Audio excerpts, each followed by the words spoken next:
nganti dipun mirengaken para kawula sak Padukuhan Karang Kadempel mangke ndak dikira Semar menika wong kemewat. Semar niku ndak dikira wong sing sombong umuk kalih kawula-kula. Kek Ndara Antasena pripun? Nadyan kakekne Semar ora nampa sembahku, ning aku tetep ngaturake sembah marang kakekne Semar. Mergo saka penyawangi Antasena lenggahing kakekne Semar ana ing Padukuhan Karang Kadempel iki ora mantra-mantra wujuding Panakawan.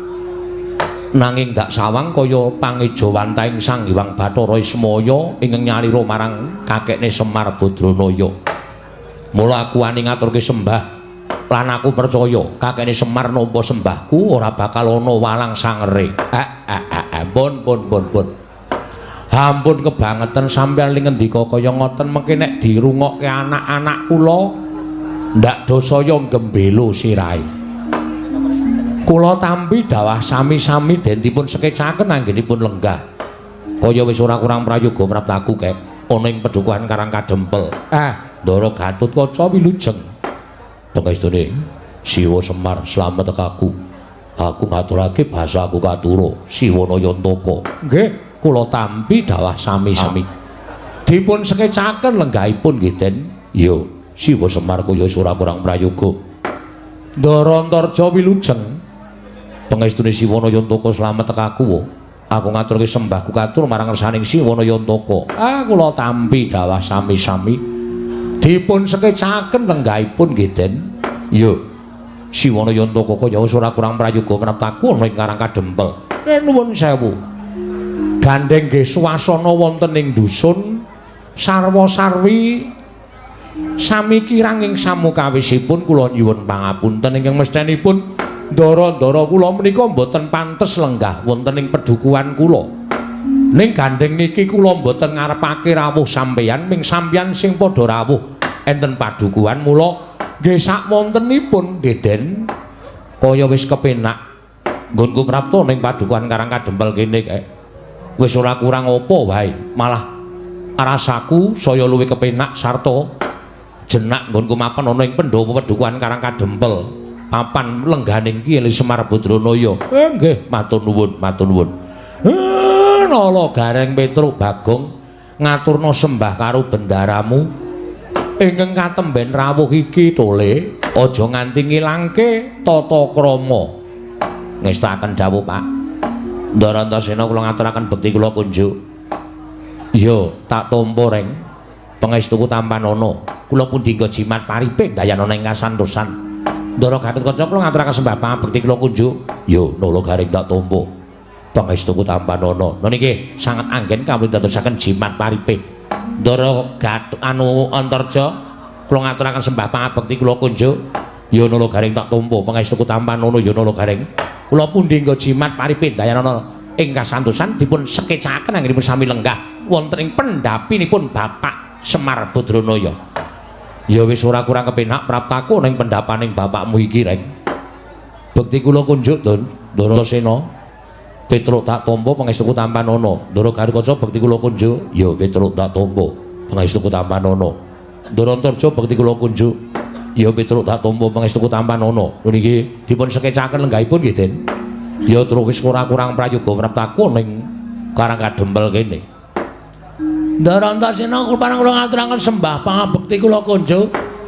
Ya Gong tak tampa pangestuku tampanana. Kula cancang bocah ini kesuwen Gong. Kesuwen wis langsung terus wae ngono. Omonganmu ki kula cancang bocah ini dumawaing wijang rumeketing Perdaya Sewu aku dawa banget. Kula tampi Jawa sami-sami nggih Den. Ya. Ndara Gatotkaca, ya Bagong kula tampi kosike. Aja kesusu ngenteni kono. Engko kesuwen ora. Ya Bagong pangestuku tampanana. Kula pundi nggo jimat paripe. Ndara Antarja bekti kula kan kunjuk. Ya Bagong tak tampa pangestuku tampanana. Kula pundi nggo jimat paripe dipun sekecaken lenggah ora cetha njokan.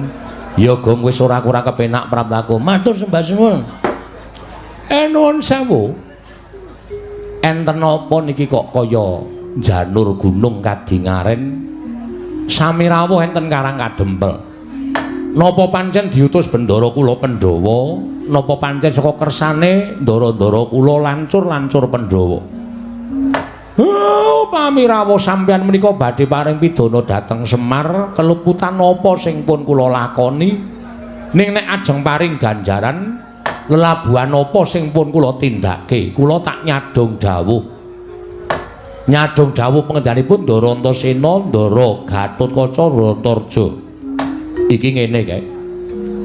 Praptaku ning Karang Kadempel iki ora diutus dening Kepunden Pandhawa nanging pancen saka karepku lan karepe Kakang Garwaca apa dene Kakang Antarja.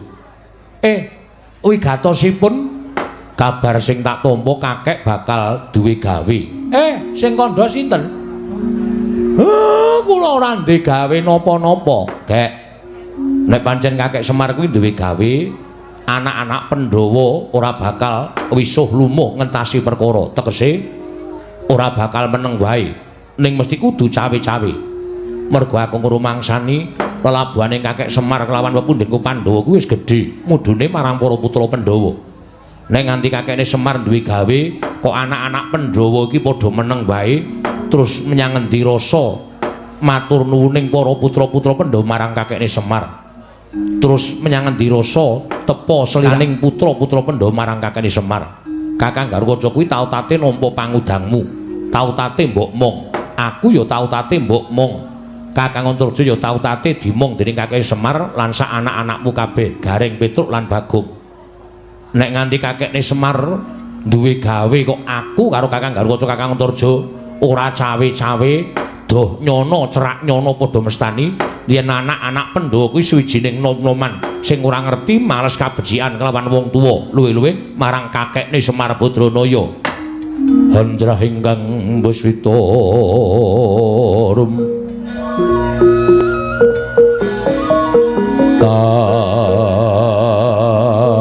kasilring samirana mrih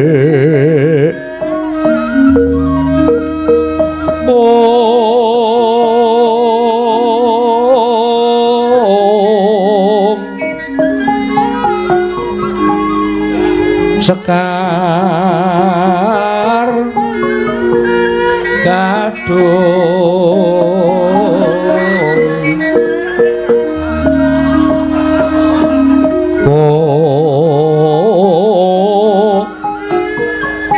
ngas gandanya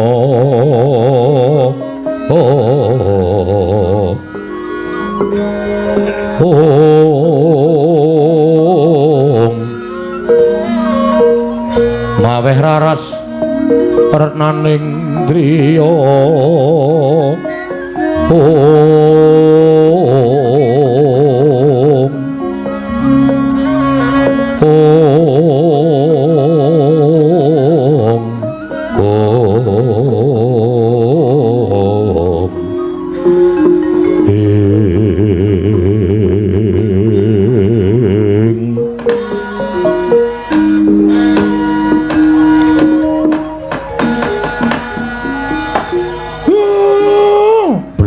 gegek sadulita.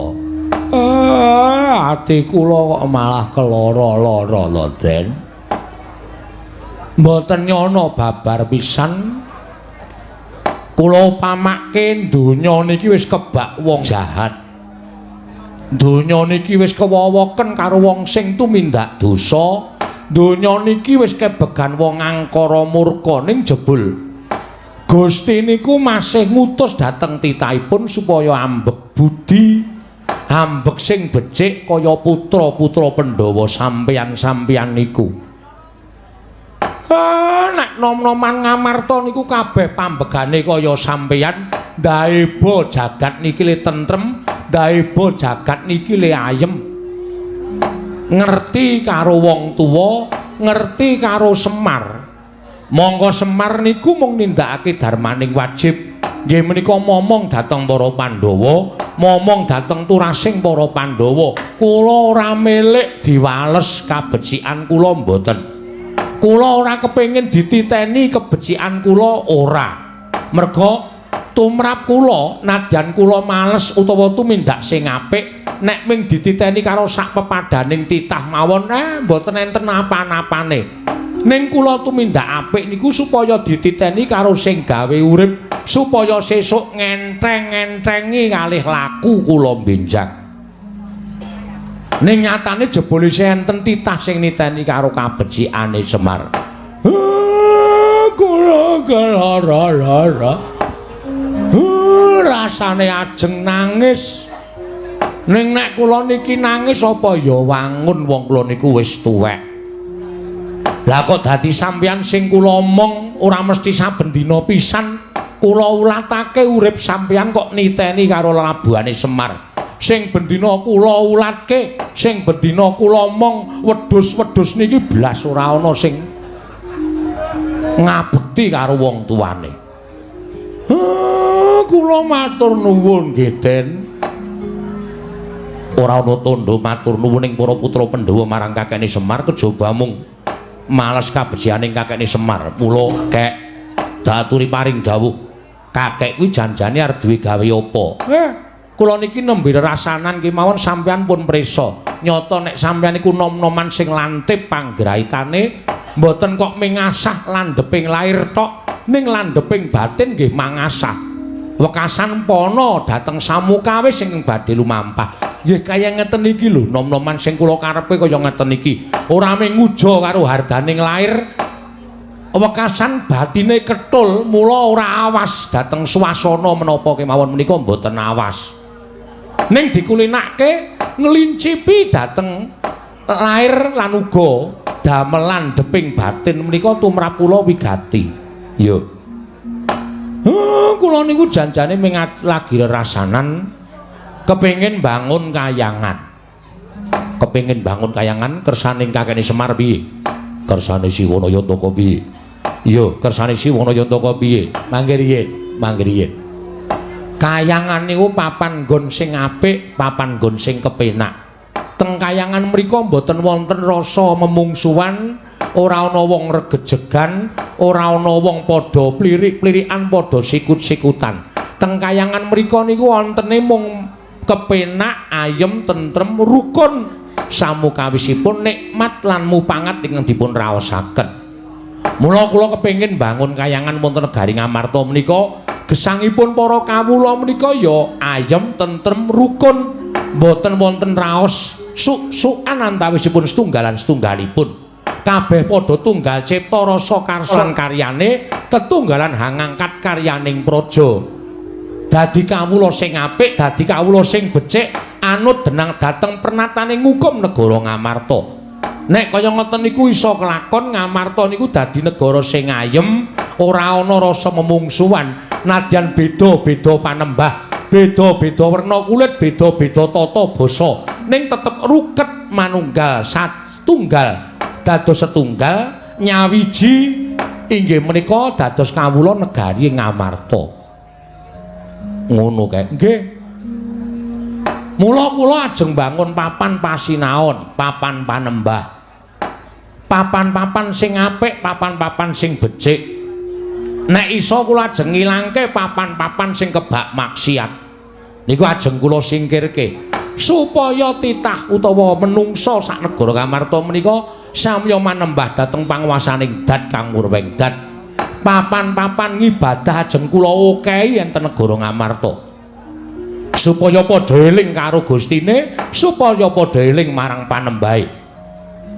mula dina iki pancen ajeng kula niat ki kula kepiyake ajeng bangun kayangan yen pancen kersaning kakek kaya mengkono aku manut aku mbok dawuhi apa-apa aku nderek yen pancen kersaning Siwanayantaka kaya ngono aku bakal bantu lahir batin aku uga bakal bantu lahir batin Siwanayantaka ndak aturi paring dawuh mbutuhke probya-piya pira mengko saka jangkar bumi kang bakal nyukupi mengko saka pringgondane kang bakal nyukupi probyane mengko saka ngranduku boleh kang bakal nyukupi prabyane kakek Semar ora usah kuwatir matur nuwun gila wong ki nek lelabuhane akeh wong bantu akeh wong seneng lho Truk conto bapak kuwi wong ki nek lelabuhane kaya bapak kuwi oh akeh wong tresna akeh wong seneng Gilo gong contonen gah.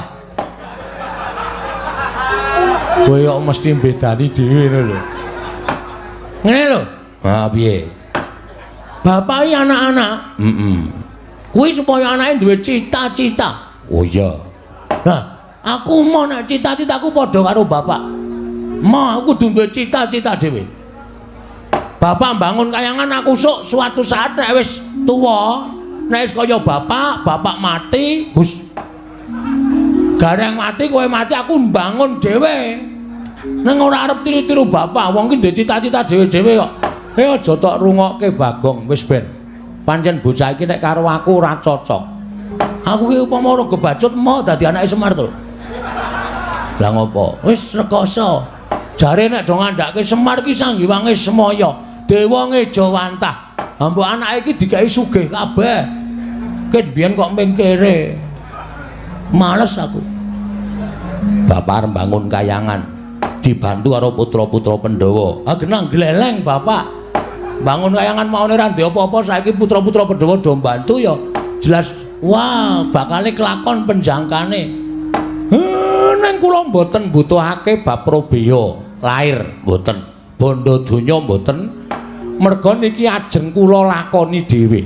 Nek sampeyan ajeng bantu kalih kula, mang bantu kekuatan kemawon. Mang bantu kekuatan. Sampeyan wong enom-enom.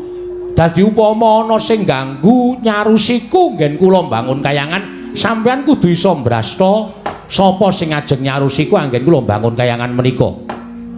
Ya wis ngono aku manut karo kakene Semar. Yo aku manut karo Siwa Nayantaka. Aku ya manut karo Siwa Semar. Aku bakal bantu lahir lan batin.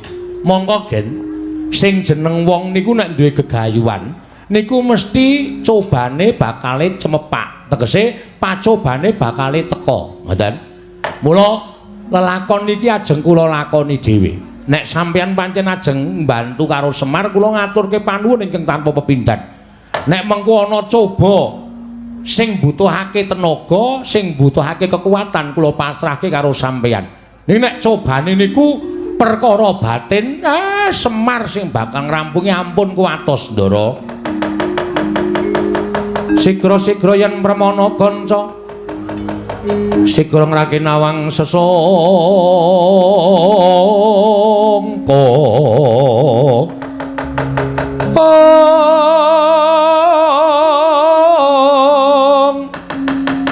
Nalindra mbekmarwa sing sang Katri kumulung. Katri kumulung mangrembak ing wadya.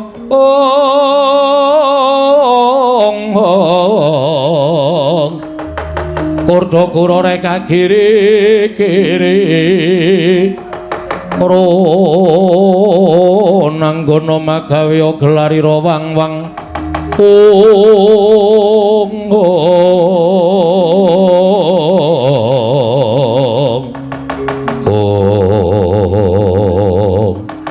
Tidhem madaning padukan karang kadempel. Nalika semanten iki Lurah Semar Badranaya wis ndawahake bilih arsa mbangun kayangan. Dinampi dening sangganing para putra Pandhawa dadak sakoling mangke kasaru geger madyaning padukan ing karang kadempel. Samyalok yen to ana Nalindra ingkang rawuh wonten padukan-padukan kadempel datan tanana liyan kejawi amung nata ing Ndarawati Sang Prabu Sri Bathara Kresna anganting ngrayi panengah Pandhawa Raden Janaka ing wantun minggah pendhapi akarya cingak Lurah Semar Badranaya mawon baing para kawula kanca piyak-piyak nata Ndarawati kepareng rawuh kanca piyak wene dalan arep jengklet kesangkut kok ndadak kesangkut kurang trampil ha prei 5 dina. Ayo. Keprigel aku suda iki. Waduh. Arep ngopo kowe maju? Arep mangsuli sinuwun Ndarawati. Bagong iki perkaraku. Iki ya perkaraku kowe bapak kowe. Kowe wong tuaku Pak. Rumangsane nyepelekke karo Semar. Semar ki bangun kayangan ora mung pisan iki. Semar ki bangun kayangan wis bola-bali. Biyen jaman Semar isih ngrekoso, ta Pak. Panen dele. Bali panen dele tukokke cagak siji, nggo panggo bangun masjid kono, masjid kene, masjid kene. Sapa sing ora kepul tangan Budira Semar? Ta Mir? Mbok Pak ngono, Mir wae. Ya. Aku mung arep bangun kayangane kok ana pepalange, rumangsaku kok dumeh dikongkon Bathara Guru kok arepe terus menangan dhewe. Bagong kowe arep ngopo? Lho, arep nesu. Nesu karo sapa? Lho, karo kowe. Kowe gelem ora tak nesoni? Aku ora ana perkara karo kowe ning karo bapakmu. Sinuwun. Amun kaya ngoten sinuwun. Sampeyan kok terus ajeng menggak karepane bapak lembangun kayangan. Bapak niki duwe niat apik lho. Wong duwe niat apik kok bebeda, wong duwe niat apik kok diganggu. Arepe pripun kula nyuwun pangapunten apa ya? Gua ora kaya ya omong ora jelas kok. Kok kula nyuwun besok karo sampean. Karepmu piye? Sir sampean pripun? Bapakmu kudu leren nggone bangun kayangan. Ora iso, wiwite urung kok leren. Ya Mario. Tenang Mas, tak bantu Mas. Pokoke aku iki karo bapak sayang, Pak. Aku tresna karo bapak. Nganti aku dadi letkol kaya ngene iki nek ora saka bapak ora bakal iso kelakon. Letkol apa? Letkol Sukino. Ayo. Aduh engko nek ngetokke banci jenenge Sukini ya, Truk, ora apa-apa. Rumangsane padake ora. Sapa sing ngagro-agro bapak? Aku sing ora trima. Aku sing ora trima pokoke. Nek sinuwun Ndarawati ajeng kepareng bebeda karepe bapak nek kudune lho. Kudune sampeyan niku kudune niku bijaksana. Kudune sampeyan niku ngenggoni rasa rumangsa. Sampeyan karo bapak niku momong para Pandhawa. Nek Semar duwe gegayuhan, kudune nata Ndarawati niku nyengkuyung, ora kok malah bebeda. Tor niki lak dienggo kabecikane negara Ngamarta. Ora dienggo kabecikane bapak dhewe. Niki ora gegayuhane pribadine bapak, ning bapak goleke anu dibantu reng golek anu. Kuwi kata-kata ya ora apal. Kabagyaning wong iki kabagyaning wong liya. Sing bapak dhewe wani ajar-ajar ya, Pak. Demi masyarakat karang kadempel lan negara Ngamarta. Lah kok sampeyan sing rumangsa dadi pujangganing para Pandhawa kok malah menggak karepe bapak ming perkara sampeyan manut karo Bathara Guru. Aku ngerti silsilahe. Kresna iki sapa? Kresna iki sing Sang Hyang Bathara Wisnu. Wisnu iki sapa? Wisnu anake Bathara Guru. Mula anak kudu manut karo bapak. Nek aku salah. Ora sak teruse wong tuwa ki bener. Ngono? Ja omong kok meneng wae ta iki? Nek bapakne ngakon bab sing ora apik, anak ki ngelekke, ngono lho. Dielekke, Pak, ngene iki ora apik. Ngene iki apike ngene, ngono. Ora kok ming sendika, Pak. Anak mbangun miturut dawuh bapakne, lek aku ngeleh colongke telo, mangkat. Aku salah. Kok ngono kok? Semar arep bangun kayangan kok dumeh dikon karo bapakne Bathara Guru kok. Wisnu, Semar dipenggak aja bangun kayangan mergo ngembari marang kayangan Suralaya. Bapak ki ora arep gawe papan sing magrong ki ora. Ning bangun moral, jiwa, pri kemanusiaaning para masyarakat Ngamarta. Pri kemanusiaan ki apa, Gong? Hah? Pri kemanusiaan ki apa? Ya ming manungsa ketemu peri. Ora iso omong, ora iso ngandhake kok. Moral PMP. Waduh. PMP iki pendidikan moral Pancasila. Kuwi wis ra ana ning atine masyarakat, mula arep ditukulke meneh karo bapak. Aku kowe kok nyarusiku. Nek kowe arep mepalangi karepe bapak, ora masalah.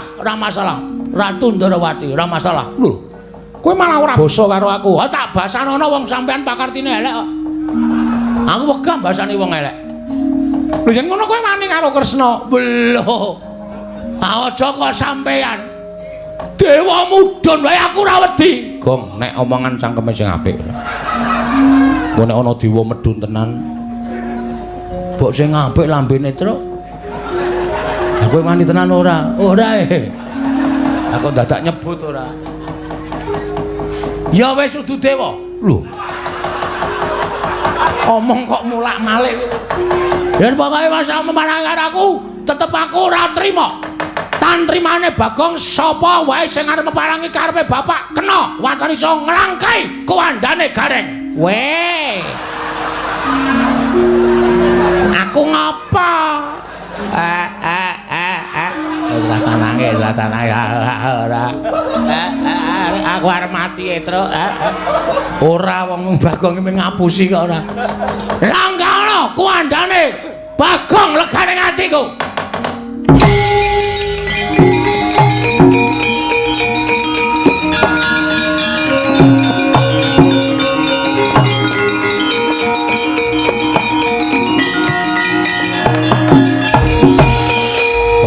Non ngguku karepe dhewe panungsmaning jajalanat kowe wani gendak sikala kowe wani nyuwara elek karo Kanjeng Prabu Ndarawati kowe nyawang ora aku sapa lho iki piye ta iki sone iki nek dapukane ra apal takon sutradarane kok takon aku sapa lah kowe iki Sencaki wong kok ora ngerti karo dapukane aku sapa Senopati Ndarawati. Sopo sing wani karo Koko Prabu Ndarawati tandinge Setyaki. Yen ngono kowe wani karo Setyaki. Nun sewu nggih Mas. Ratu Gustimu tak tantang apa meneh ming sak ngisore. Kowe iki Senopati, kowe iki sak ngisore ratu. Jelas wedi aku. Lho kita iki jelas wani aku ora ana wedine Bagonge ora ati karo sapa. Yen ngono wani harus Setyaki sing tak wedeni apamu metu njaba piye metu njaba gong tak tutuk sirahmu kowe iki peresmian masjid ora tremongan cangkeme aku kan metu njaba gelem ora gelem ya sasake apa terserah lah pokoke manut aku pokoke metu njaba ayo legandang dereng metu njaba tutut Raden Setyaki. Setyaki kok neng kono inggih lah kok dadi kowe malah neng mburine Bagong iki kowe mau tak dawuhi supaya nyekel Bagong lah kok malah kowe neng mburine Bagong nyuwun mapunten mboten nginten babar pisan menawi kula kawon kalian Bagong lho si Adi kalah karo Bagong kawon kula dipun gulung dening Ponokawan Bagong midanget napa mboten niki lagi dadi lakon begini aja kok Setyaki Bathara Yama dipati ra edan tenan Yama dipati iki dewa tukang jabut nyawa lho kula jabut untu kulina lha niku ora dikon jabute tak jabut kok neng ngono Sencaki wis kalah karo kowe. Kalah, Sencaki wis manunggal kali kula. Ndara Sencaki wis manunggal kali kula wis dadi tahanan kula. Mula Ndara Sencaki pun boten manut kali Ratu Ndarawati. Ning manut karo Bagong. Lho. Apa ngono Setyaki? Nyuwun pangapunten Koko Prabu. Lah apa Sadi bakal klirwa karo kewajibanmu minangka Senopati Ndarawati? Sekawe kula Senopati Ndarawati nanging kula sampun kawon kalian Bagong. Lan samangke kula sampun dados reh-rehanipun Ponokawan Bagong. Setyaki wonten dawuh. Sinuwun Prabu Ndarawati diundurke. Nek ora diundurke ndak gawe kisra gegayane Bapak Semar. Nggih, ngestaken dawuh. Setyaki.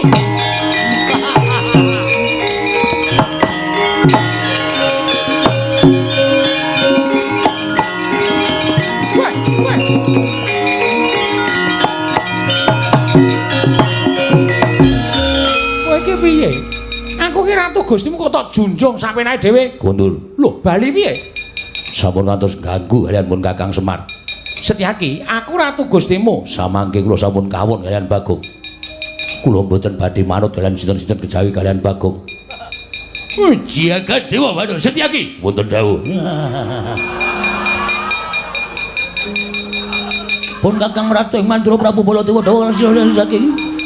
Undurna Nyai Kresna. Niki ngestaken dawuh. Lah edan tenan iki. Iki lelakon apa lah kaya ngene iki? Mundur mboten. Setyaki aja kaya bocah. Mundur mboten, mboten mundur. Paribaksa kula ingkang kunduraken. Weh lah karepe dhewe.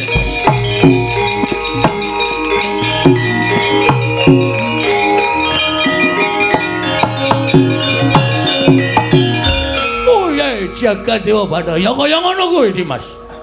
Ya kaya ngono kuwi sing tak karepake. Si Adi kudu bantu lawan pun Kakang Yayi.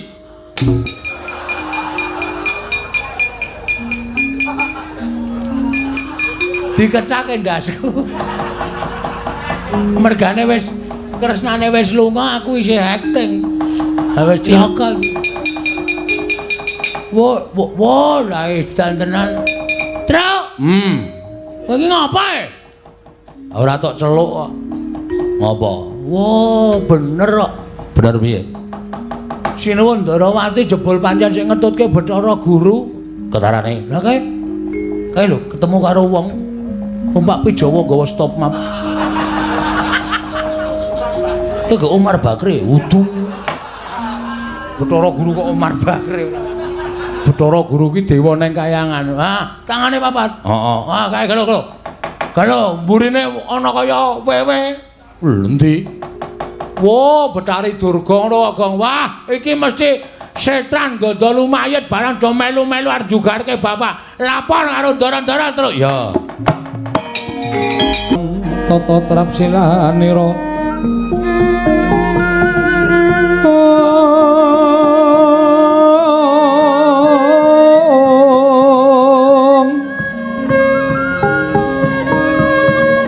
Ngacamaken astanira kalih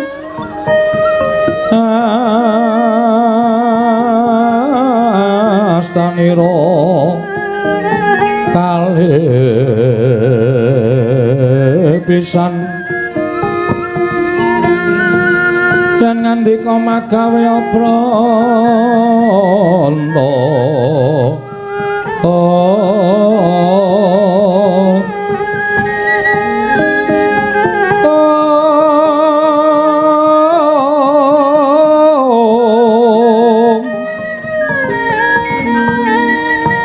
yen ngandika magawe pranta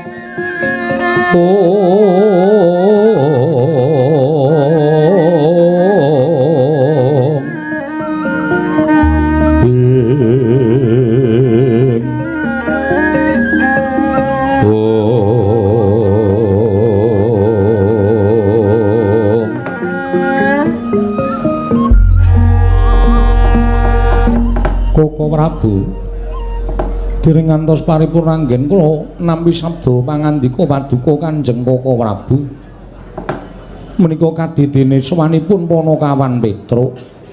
Koko Prabu Ndarawati jagat wasaning Bathara Wayapura jagat. Yayi nadyan dipun menapak-menapakna Petruk menika tasih Panakawan negaring Amarta. Mila Petruk sowan mbok menawi wonten wigatos tumuntun ngatimbal menapa wigatosipun Petruk sowan Yayi Prabu ing Amarta. Koko Prabu kasinggihan mekaten mugi kasekecakno anggen jengandika lenggah. Yayi Prabu sampun boten kirang prayogi. Panakawan Petruk padha rarja sak praptanira. Panakawan Petruk kanthong bolong. Nuwun amit pasang kaliman tabi tinebene ing lodoni dumawahing tawang tuwang sinuwun. Linepatno ing tulamanu. Menawi kirang ing tata krami kula nyuwun pangapunten wilujeng niring sambikala sowan kula tebih saking Rubeda. Namung kepareng kula ngaturaken sembah sumangga bekti kula kunjuk sandhap padha paduka Gusti kula sanata ing Amarta Prabu Darma Kusuma. Iya Panakawan Petruk ndak tampa. Ora liwat pangestuku tampanana kula pundika jimat paripe dayana ing kasantosan. Karo sapa? Kali adik kula Bagong. Gong, ora ngawur lho li omongan. Iki neng negara utawa neng kraton. Aku iki wis tuwa dadak tok weling terus. Wis ngerti empan papane. Ya syukur. Panakawan Bagong padha larja sak praptanira Panakawan. Tansah pinayunganing kawidadan ing sambikala sowanipun ingkang abdipun Bagong. Ngersanipun sinuwun Prabu Darma Kusuma kepareng kula ngaturaken sembah sumangkeming pangabekti kula kunjuk sandhap pepada paduka Gusti kula ingkang sinuwun Prabu Puntadewa. Iya Bagong ndak tampa pangestuku tampanana kula pun dinggo jimat paripe dayanana ing kasantosan sinuwun. Panakawan Petruk padha rarja Pangestunipun Ndara Kresna wilujeng bekti kula kunjuk. Iya Petruk ndak tampa. Ora liwat pangestuku tampan ana nundi kula punika jimat paripin dayana ning kasantosan. Panakawan Bagong Padharjo pangestunipun Ndara Kresna wilujeng bekti kula kunjuk sinuwun. Iya Bagong ndak tampa. Pangestuku tampan ana nundi nggih sanget anggen kawula mindadosaken jimat paripe. Petruk Kantong Bolong Padharjo sapraptamu. Sinuwun Mandura wilujeng bekti kula kunjuk nggih Den. Ya Petruk ndak tampa. Ora liwat pangestuku tampan ana nuning nggih sangat anggen kawula dadosaken jimat paripe. Ponokan Bagong Padharjo sapraptamu. Pangestunipun Ndara Baladewa wilujeng bekti kula kunjuk nggih sinuwun. Ya tak tampa. Pangestuku tampan ana nuning nggih sanget anggen kawula dadosaken jimat paripe. Biasane kowe karo Sinuwun Mandura kuwi gelut sik. Iki kok ora. Ya ora kabeh ngono terus nganggo diselani. Lah iya. Petruk. Nun, slamet tekamu. Wilujeng bekti kula kunjuk. Ya Petruk tak tampa. Bagong Padharjo sapraptamu. Ndara Werkudara wilujeng bekti kula katur nggih, Den. Ya tak tampa. Kowe nek tata caramu unggah-ungguh tata kramamu kaya ngono kuwi. Ora mantra-mantra wujuding Bagong. Nanging tak sawang kaya ngene. Paribasan nadyan ala nanging katon bagus. Oh ngece. Kok ngece piye? Wong genah kaya ngene kok disawang katon bagus iki nyawang nggo sedotan es apa piye? Ya kowe iki dialem kok ya mergo tata kramamu sing kaya ngono kuwi dialem wong iki. Mula ketok to, Gong. Ndara Werkudara ngalembono karo kowe. Nadyan ala rupane nek tata kramane ganep unggah-ungguhe ya kecekel kuwi wong padha ngurmati. Wis sandangane ora mingsra, lethek, ora nganggo tata krama, njaluki rokok. Wah. Kuwi jenengane wong ora bakal diajeni wis tenan ndi-ndi iki. Aku arep saiki arep mulai ngono kuwi kok, Tru. Ngono kuwi piye? Arep mulai njaluki udut. Wo. Ora diajeni ya. Malah aku ki nek diajeni malah kisruh pikiranku. Lah iya, wis kebaca dadi wong bebas. Ponokawan Petruk Padharjo sapraptamu. Wilujeng Den bekti kula nggih, Ndara. Iya tak. Ponokawan Bagong Padharjo sapraptamu. Pangestunipun Ndara Janaka wilujeng bekti kula kunjuk nggih, Den. Iya Bagong tak tampa pangestuku tampan ana. Ponokawan Petruk wonten dawuh sinuwun. Ana wigati apa dene jeneng kira sowan ana ing ngarsaning ingsun yen to pancen duwe wigati mara gage matur marang panjenenganing ingsun Ponokawan apa saka karepmu dhewe apa dinuta dening bapakmu Semar. Ha nika ngaten. Sawan kula menika mboten saking pikajengan kula piyambak namung kula menika dapur dipun utus dening Bapak Semar. Bapakmu Semar utusan nglawan sira. Nggih. Sababe apa kok utusan nglawan atmajane? Nuwun sewu. Sampun wonten setunggal candra nika bapak nika kaya wong masuk angin ning boten lara, kaya wong pikirane kebak ning jane bapak niku nuwun sewu sing dipikir niku ya apa? Iya. Begogok enten ngajeng omah mboten purun napa-napa ming meneng mawon. Nek bengi ya ora gelem mlebu omah, ming kemul sarung tetep begogok teng ngarep griyane bapak. Monggo-monggo pendak dicaosi unjukan mboten diunjuk, caosi daharan mboten dipun dahar. Iya Ponokawan, nggih. Lah kahanan ingkang konten kaya ngomong niku ndadekake kuwatir kula gareng kalih Bagong. Tumuli kula sowan ngersanipun bapak. Pak jane eneng apa to, Pak? Nek bapak kuwi duwe pepinginan, bapak kuwi duwe kekarepan, mbok ngendika karo anak-anak. Mergo anak-anak iki rumangsane mbiyen dhek isih cilik dikuluwentah karo bapak, mula saiki gandeng anak-anake wedha mentas, kuwi duwe kewajiban ngomong karo wong tuwa, nuruti apa kekarepaning wong tuwa. Barang kula matur kaya ngoten niku bapak niku terus gelem dehem. Terus gelem ngendika. Ngendikane bapakmu kepiye? Ngene le, jane aku ki meneng bae iki ora kok mikir kahananku dhewe ora. Aku duwe penjaluk apa-apa, duwe pengenan apa-apa ku ya ora. Wong nyatane aku ki ya wis tuwa. Arep ngopo to wong tuwa kuwi? Ning ngerti ya, bapakmu ki duwe kewajiban dadi pamomong tumraping para pepunden Pandhawa. Bapakmu iki tukang ngomong apa ndenmu Pandhawa? Negara Ngamarta kuwi biyen negara sing kondhang kawenang-wenang. Negara ingkang kondhang panjang punjung pasir wukir lo jinawi gemah ripakarta tata raharja. Ning pirang-pirang taun iki kok negara Ngamarta iki ora kaya adat sabene. Negara Ngamarta iki wis beda kaya biyen. Papan-papan sing maune tentrem, papan-papan sing maune guyub rukun, saiki sawangen. Ngendi-endi dalan padha bentak sirah, ngendi-endi padha regejegan, ngendi-endi padha gelut ming perkara bab sing sepele.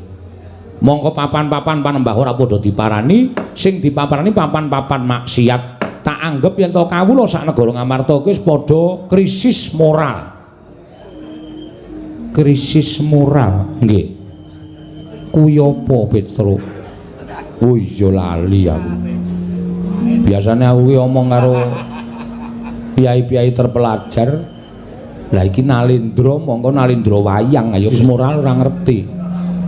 Krisis kemanusiaan. Kuwi apa? Manusiane krisis. Iya. Piye ya jelaske, Gong? Ah kono terserah. Wis pokoke kawula negari Ngamarta niki sakniki lagi ora iso didandani, nggugu karepe dhewe, ngudel bingung numbuk bentus. Apa sing dilakoni dianggep bener. Mongko ora gagas bener kuwi enten pirang-pirang, bener sejak benere dhewe, benering bebrayan lan bener sejati. Cobi wonten pundi-pundi papan negari Ngamarta menika mung perkara bab ingkang sepele wekasan dadi gawe. Mung perkara bab sing maune iso dirembuk sarana bedamen, nyatane dadi regejekan dadi peperangan. Niku negari Ngamarta. Lah, Ngamarta sing kaya ngene iki nek ora tak dandani, Truk, iki negara kuwi bakal remuk bubuk dadi rempon. Mula aku ndiniat bangun kayangan. Lah, kula kaget. Kena ngopo kaget? Lah nggih to. Om bapak niku wong sekeng, wong ora duwe, bapak niku wong melarat, bapak niku mung nuwun sewu gedibal. Kok arep bangun kayangan niku terus probiyane saking pundi? Saderenge kula matur ngersane bapak, bapak wis paring dawuh. Sik, kowe aja kaget. Aku bangun kayangan iki ora kok bangun papan sing magrong-magrong, papan sing dumadi saka jamrut hergeni, saka mas mutiara ora. Bangun kayangan ki ming saloka utawa salokaning tembung. Tegese negara Ngamarta ki arep tak bangun kayangan. Kayangan ki papan sing kebak kanikmatan, kebak karunan, ora ana rasa diya diniya, ora ana ora rasa sing ora kepenak, anane ming sarwa kepenak. Mula aku pengen negara Ngamarta iki kawulane uripe mbane ana ing kayangan. Ngoten niku. Iya, Petro. Nggih. Lah terus kersamu piye, Pak? Kula matur ngoten, terus Bapak ngendika. Ning aku njaluk kowe karo Bagong tak kongkon ning negara Ngamarta. Merga sing dadi makuthaning bangsa Ngamarta kuwi Sinuwun Prabu Darmakusuma sak kadang-kadang Pandhawa 5 cacahe. Mula aku nyuwun Pandhawa 5 cacahe rawuh ning Karang Kadempel, sinambi mundi pustaka Jamus miyang jimat kelima sada. Mergane apa? Pandhawa tak jak nyaketi gumregahing para kawula. Pandhawa tak jak nyaketi gumreguting para kawula nggone padha bangun negara. Merga apa, Tru? Kawula ora butuh diwenehi brana picis. Kawula iki ora butuh diwenehi bondo donya. Ning kawula iki butuh dicedhaki rasane dening pengarepe. Dicedhaki atine, dikaruhke rasane dening pengarepe. Nek pengarep-pengarep kaya para Pandhawa niku remen ngaruhke kahananing para kawula, kawula niku bakal percaya kalian para Pandhawa wekasan gumregut gumregah bangun negara. Negari Ngamarta mujudake negari kang adil, makmur, warata, tias bagya mulya. Dados sowan kula mriki menika namung badhe mboyong punden kula Pandhawa gangsal cacahipun supados rawuh wonten ing Karang Kadempel. Sinambi mundi pustaka Jamus miyang jimat kelima sada. Cekap semanten atur kula, mbok menawi wonten klenta-klentuning atur nyuwun gunging samudra pangaksami. Cekap semanten akhire ngatur kula. Wassalamualaikum warahmatullahi wabarakatuh. Iya, Petro. Nggih. Wis. Gong. Kowe kok kaya ora aktif to? Mengko dhewe tengkas. Apa urung-urung kok gon aktif? Ampun sae rung tuku kok aktif. Maksude kowe kuwi lho ora kok HP-mu ya ora, HP duwe pertama glelenge ra jamak-jamak. Sapa-sapa difoto, sapa-sapa dijak selfie. Maradadi. Ha iya. Mingkari ngenteni dawuh Sinuwun Prabu Darma Kusuma. Heeh. Mingkari ngenteni dawuh Sinuwun Prabu kersa renggah eneng Karang Kadempel apa ora? Petruk dalem. Pandhawa kuwi ora mung ngaku ijen. Oh nggih. Nanging 5 cacahe. Werkudara, Janaka kelawan kembar. Oh mestinipun ngaten. Aku tak taren karo adi-adiku dhisik ya Petruk. Kula semanggaken Sinuwun, malah langkung prayogi. Werkudara, apa? Piye Dimas miturut penemuning si Adi? Rasa dadak nganggo mbok tari. Apa sing dadi gegayuhane Semar kuwi luhur. Ayo mangkat merono bareng Pandhawa 5 mundi pustaka Jamus Klima Sada. Petruk, nun. Omongo karo bapakmu. Yen pancen butuhke Prabeya, yen pancen butuhke dana, aja metu saka bapakmu ning metu saka Ndadipati. Kurasen aku ora bakal wol. Petruk kandhara bapakmu nggone bangun kayangan yen perlu Prabeya saka Janaka Madukara ya ora bakal kurang. Petruk kantong bolong kandha karo bapakmu. Yen Ndadipati Madukara isih kurang, mengko kasatriyanku digadhekke dhisik ya ora apa-apa. Kanggo kecukupaning bapakmu Petruk. Alhamdulillah. Gong, poin, Gong. Lumayan. Aku arep daftarke dadi bendahara. Lho. Bendaharane sapa? Bendaharane Semar. Oh, ngono ya. Heeh. Lah Semar nek nyekel dit grusah-grusu kowe. Nek ora aku sing nyekel wis ora bakal teriak solasasasi terus. Samangane rasa sok aneh-aneh. Ora bakal tersalurkan ning nggon pembangunan kayangan, malah ming remuk ora karu-karuan. Nggih, matur sembah nuwun sinuwun. Malah samangke daya-daya dinten mangke monggo kula dherekaken tinggal budal wonten ing Karang Kadempel. Sinuwun Prabu Darma Kusuma. Panakawan Petruk wonten dawuh. Satemene bingung penggali ingsun sebabipun sadurunge kowe prapta iki mau Kaka Prabu uga kepareng rawuh uga mbutuhake pustaka Jamus Miang Jimat Kelima Sada. Oh ngaten. Iya. Kangge napa? Kanggo tumbal wadaling negara Ndarawati awit negara Ndarawati ketaman pegebluk. Lho. Ndarawati ketaman pegebluk? Iya Panakawan Petruk. Mula sing gedhe pangapuramu aku durung bisa mutusi. Krana Kaka Prabu isih kepareng lenggah ning Praja Ngamarta uga ngantu-antu kelawan apa kang dadi aturku munggo babakan pustaka Jamus Miang Jimat Kelima Sada Petruk. Oh, wis.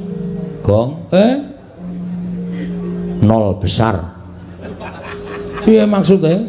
Awak dhewe bali kukut iki. Kok kukut? Lesowan mrene kalah dhisik karo Sinuwun Prabu Ndarawati. Sebabe Sinuwun Prabu Ndarawati ya mbutuhke pustaka Jamus Kelima Sada. Lho. Ha kanggo ngapa? Ndarawati ke Taman Pegebluk. Ndarawati ke Taman Pegebluk? Heeh. Terus isane Waluya Nirmala Temah Jati, Jati Temah Mulya, nek Ndarawati ditumbali pustaka Jamus Miang Jimat Kelima Sada. Monggo le rawuh dhisik Sinuwun Ndarawati tinimbane awake dhewe. Ngamarta ki peraturane iki antri kok, Go. Sing dhisik ya didhisikke, sing keri ya dikerekke. Mula kowe karo aku wis ora bakal iso ngukup. Wis kalah star karo Sinuwun Ndarawati. Yo le mulih yo. Sik. Kok sik? Kowe terus piye kowe? Aku ora iso matur apa-apa, wis entek pikiranku. Sinuwun Prabu Darma Kusuma paring dawuh Petruk, kowe kalah dhisik karo Sinuwun Prabu Ndarawati. Uga mbutuhke pustaka Jamus Kelima Sada. Mula sing gedhe pangapuramu ya Petruk modar, wis ora iso piye-piye. Mulih seneni bapak. Kowe duwe ide ora, Gong? Hah? Kowe duwe ide ora? Duwe nang ideku ki engko kisra. Piye, wani ora? Payo aja iki ning raton. Ah nek kowe ora wani ya mulih. Nek kowe wani aku tak maju pindah. Lemu tengok kono, kowe nang mburi kene aku tak matur. Ning kira-kira engko piye? Kedadiane piye? Ya ketoke kedadiane geger. Wong aku ki wong ngawur soalé truk. Ning ngawurku landasane siji lho. Apa? Bener mung kuwi tok. Nek landasanku ora bener aku wegah kon gegeran ki mah. Ning nek landasanku bener, wo lah mbok bumi walik watu tak lakoni. Ya coba saiki kowe maju kene, aku tak ganti nang mburi. Heeh. Ngene. Ya, wah. Ngati-ati lho, Le. Wis tenang wae, wis tak pikir apa kae. Kowe pokoke ngaso tengok kono. Heeh. Midhangetke pidatoku. Oh iya. Ora kaya kowe tledhak-tledhok ning ngrampungi karya.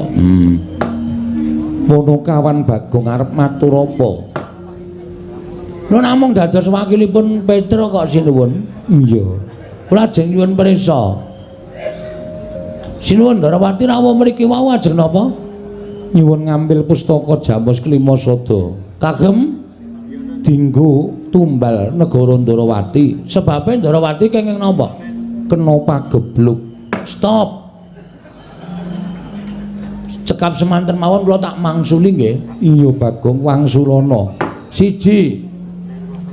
Panjenengan percaya Ndarawati ke Taman Pagebluk? Mesine percaya Koko Prabu kuwi kadangku sepuh. Arepa kadang tuwa ki nuwun sewu. Isa lho ngapusi. Dasarmu apa kok kowe wan matur kaya mengkono? Ngaten, dasar kula mang penggalih. Bener apa ora?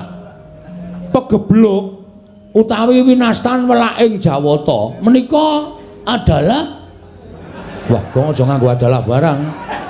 Ya aku sok nganu ya. Nun sewu nggih, basa kula campur-campur sing penting cetha ditampa. Iya ora apa-apa. Nika mujudaken paukumanipun para dewa ingkang tumanduk dhateng titahipun. Paukumanipun Gusti ingkang diparingke titahe. Apa ta sebabe kok ke Taman Pagebluk? Merga wewengkon kono menungsane wis ora iso didandani. Kon manembah ya ora gelem, kon tumindak apik ya ora gelem, anane mung tumindak ala, anane mung tumindak jahat. Niku Gusti mesti paring hukuman kagem wewengkon mriku saengga wewengkon mriku dipun sebat ke Taman Pagebluk. Iya bener nggih. Terus saniki sampeyan kula aturi menggalih. Jagat niki negara pundi sing ratune jahat? Prabu Dasamuka nika arep ampuh dikaya ngapa ning ludes keles tanpa sisa mungsuh Prabu Ramawijaya. Niku tegese Prabu Ramawijaya niku dadi utusane ngadil menehi hukuman kagem Prabu Dasamuka sak wadya balane sak rakyate. Iya. Ngastina niku sing dadi ratu Prabu Duryudana. Niku ratu jahat, Kurawa niku angkara murka. Niku ora ke Taman Pagebluk, ayem-ayem mawon, tentrem-tentrem mawon. Terus saniki panjenengan penggalih. Ndarawati apa bedane karo Ngastina? Bedane apa Bagong? Wah, lha iki piye ta iki kok takon terus? Aku asline cerdas ming sok gaya ta, Tru? Ah iya. Bedane Ndarawati kali Ngastina. Nek Ngastina niku ratune jahat sing kudune entuk pagebluk, nek Ndarawati niku ratune ratu sing dititisi dewa. Teng jagat menika sing ngagem asma Sri Bathara menika mung loro. Siji Sri Bathara Bagong. Mantil jasmu. Sri Bathara Ramawijaya, angka loro Sri Bathara Kresna. Nggih. Niku ratu sing ketitisan Sang Hyang Bathara Wisnu. Lah, sapa ta Wisnu? Wisnu niku dewa ingkang tukang nentremke jagat, dewa sing duwe kewajiban memayu-ayuning jagat. Niku Bathara Wisnu. Nah, pertanyaannya iki nek ora ngene iki ra jelas ya, Tru. Ah iya. Ora apa-apa. Ngastina sing dadi ratu-ratu jahat ora ke Taman Pagebluk kok Ndarawati sing dititisi Sang Hyang Bathara Wisnu kok negarane ke Taman Pagebluk. Niku perlu dicek dulu. Sampun ngantos sampean kelintu. Saklajengipun Pustaka Jamus Klimasada niku panggesanganipun para Pandhawa. Pustaka Jamus Klimasada menika panguripane para Pandhawa. Ora kok Pandhawa tok. Ning rakyat Ngamarta niku ya padha gumantung karo Pustaka Jamus Klimasada. Pustaka Jamus Klimasada ajeng diparingke Sinuwun Prabu Ndarawati mung dienggo tumbal. Mongko dienggo tumbal niku apik-apike mung dipendhem. Nek dipendhem niku ora iso bali. Nek ra iso bali, Pandhawa kelangan pustaka Jamus Klima Sada. Nek Pandhawa kelangan pustaka Jamus Klima Sada, wong sing ora seneng karo para Pandhawa arep gawe kapitunaning Pandhawa, angel mijet wae ngranti suwe banyu sinaring. Nggih mboten? Iya Bagong. Nah, mulai dipenggalih. Ampun grusah-grusu. Terus saniki Semar. Semar niku mbutuhke pustaka Jamus Klima Sada bareng kalian para Pandhawa. Berarti Pandhawa mboten pisah kalian pustaka Jamus Klima Sada.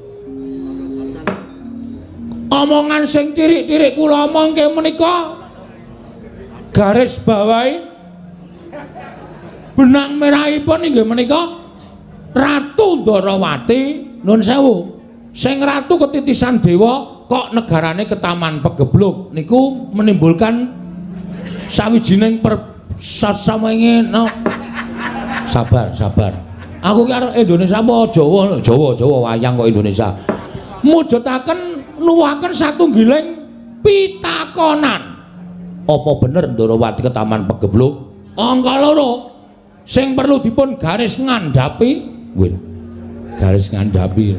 Garis bawah iki nek basa Jawa garis ngandhapi to. Oh iya. Sing perlu dipun garis ngandhapi nuwun sewu lho. Nuwun sewu niki mboten ngarani. Ya nek niki kresna tenan. Nek dudu wis kebacut maringke pustaka Jamus Klima Sada, wis kebacut maringake pustaka percaya karo Suwun Prabu Ndarawati, jebule dudu kresna tenan. Lah, panjalmaning mungsuh sing mung kepengin gawe kapitunaning para Pandhawa, Pandhawa ora ngerti. Pustaka Jamus Klima Sada ilang, Pandhawa ora ndek kekuatan. Lah, wong sing ora seneng karo Pandhawa, arep gawe kapitunaning Pandhawa, angel mijet wae ngranti. Ayo. Piye? Piye kok meneng wae? Iki karo ratu kok njur kok meneng wae ora. Pripun? Cocok mboten omongan kula. Kula niku waton gelem omong, gelem matur, ning kula anggere duwe waton. Nek ora duwe waton ya kula ora bakal gelem matur, ngoten. Nek niki panjalmaning mungsuh, pustaka wis kebaca digawa, lek arep goleki nendi, lek arep ngelarah nendi. Ah, ngrekoso. Wis, Kurawa krungu, Pandhawa kelangan pustaka Jamus Klima Sada. Kurawa tumindak elek, Pandhawa kesia-sia. Kasangsaning Pandhawa ngembet kawula sak negara Ngamarta. Kawula uripe wis ora tentrem, digawe bubrah merga sampeyan nuwun sewu kirang lantip panggraitane, kirang cetha paningale, nyawang dhateng sinten kemawon sinuwun. Yan putra lamun kawekasan ya kau wisanggeni maya Wisnu Pratenda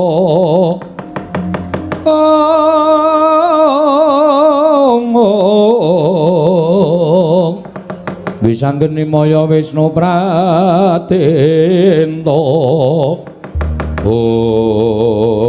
gong kok sing maju kok dudu Sinuwun Mandura sapa anak-anak Pandhawa. Ora pangling kae Ndara Gatotkaca, Ndara Antarja, Ndara Antasena. Sajae didhawuhi karo Sinuwun Mandura yen awake dhewe dianggep luput tumrap negara Ngamarta. Wis, rasa susah, rasa sedih. Aku sing mau wani nandingi anak-anak Pandhawa tak lakonane, Tru. Kowe wani? Wani ngopo wedi? Pokoke nganggere tekan kene rembugan sing apik-apikno dijak rembugan, apa boleh buat? Lah iya. Awak dhewe wong cilik ora kena didak-idak sak teruse. Wong cilik landesane bener, sapa wae sikat truk. Ya manut karo kowe kok. Heeh.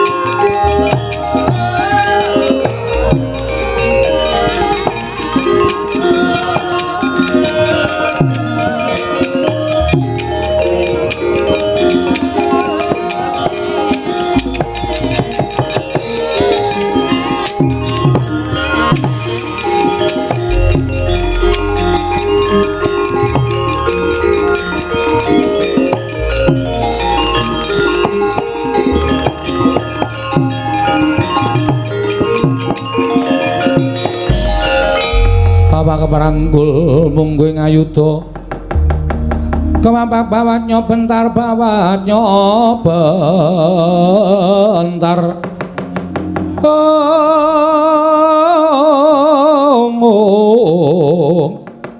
kepapak nyomunggu ngalogo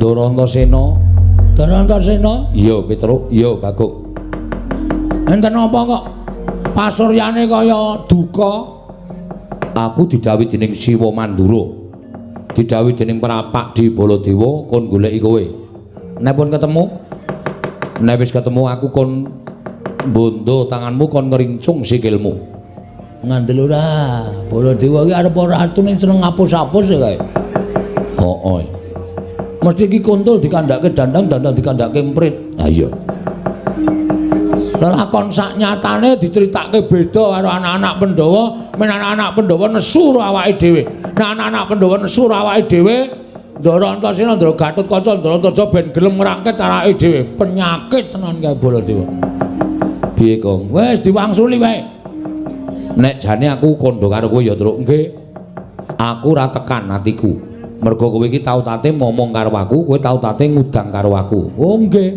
lah terus aku tak takon karo kowe jane masalahe apa nah iki cah apik iki arep rada gendro ning apik iki nek tak omongane Truk iya omongane jan-jane niku kula kalih Petruk mboten salah Raden Ndara lah kok Siwa Mandura dawuh karo anak-anak kon nyekel karo kowe mergane nika pancen wonge sarak ngoten Sinuwun Dwarawati, sinuwun Prabu Baladewa rawuh teng negara Ngamarta. Ya.